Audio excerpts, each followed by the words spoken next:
Feed the neighborhood with a tailgate-ready Big Bow Box. It's bow time.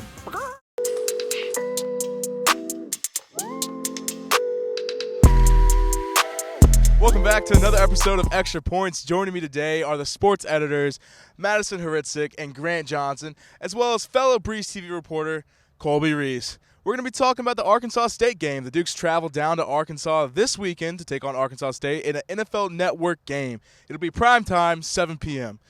So I guess start us off, breakdown of this game. What is there to look for? Well, JMU's coming in 4-0. They are one of the hottest college football teams in the country right now. And, they're receiving national recognition on so many different levels.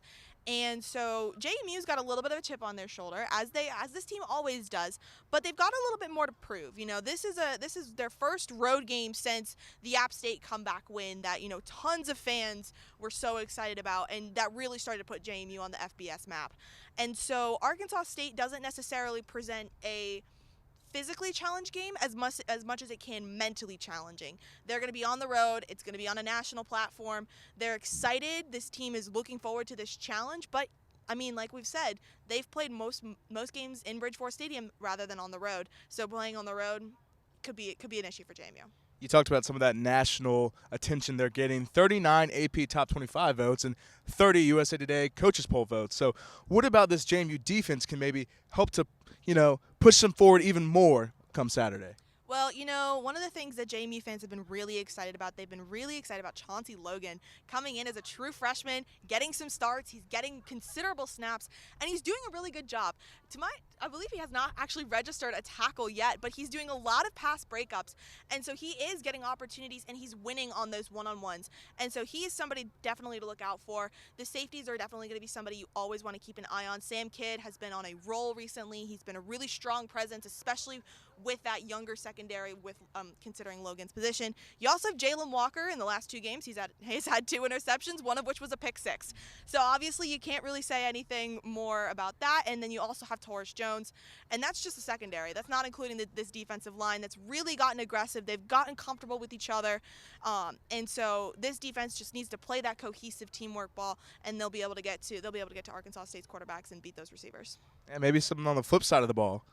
Yeah, onto the offensive side of things. Obviously, Maddie's talking about the defense. What are some of the things that the Arkansas State offense can bring to challenge that JMU defense? Yeah, well, the one thing about Arkansas State's offense is speed. And you want to talk about Johnny Lang Jr. is a name to watch. Number 2, the running back for Arkansas State. Last week, he went for 254 all-purpose yards, 3 touchdowns. Really just ran through ULM's defense, which is a much improved ULM team, I'll say. And at quarterback, they've gotten an FBS transfer, James Blackman, who came from Florida State. And he's back into the mold. He was injured a little bit at Florida State, but now he's back healthy. And Hricik talked about him a little bit on Tuesday, and he's a guy who, with a clean pocket, can make all the throws. I don't know if he'll be the best quarterback JMU's faced this year. Chase Bryce was a pretty good quarterback, but James Blackman does bring the FBS experience, and he's faced defenses like JMU, who, Matt was talking about, that is in a many statistical categories the number 1 defense. And James Blackman has gone up against the Clemsons of the world and, Virginia Tech, UVA, at Florida State. So he'll definitely be ready for the challenge because he's seen defenses like JMU. And JMU's offense has obviously been really good this season. So how do they continue that in these next 2 road matchups? Yeah, well, I think with JMU's offense, I think they'll be able to get back to more of a balanced attack. I think last week they were kind of at the mercy of the elements. It was a very sloppy game, so they had to run the ball a lot. And they were relying heavily on Kalon Black, a running back, and, over a guy like Percy J. Obasai, who's a little banged up right now. Hricik hopeful that he'll be healthy this week. But, I think they'll be back to kind of what they were when it was the Middle Tennessee game, the Norfolk State game, when it's a very balanced attack. And then even when the App State game, when they were coming back, they were very balanced. So I think getting Chris Thornton back involved in the passing game, getting a guy like Reggie Brown back involved, seeing if Terrence Green can follow up his performance from 2 weeks ago when the elements were good. It looks to be really nice weather in Arkansas, so I think won't be at the mercy of the elements for once. So we'll see how that pans out, but I'd say a very balanced attack. All right, we heard about both JMU offense and the Arkansas State offense, but we haven't heard about the Arkansas State defense. What can JMU fans and the JMU players expect on Saturday from that defense? I think this is going to be a very similar game to App State, in which this game is going to be won on the line of scrimmage.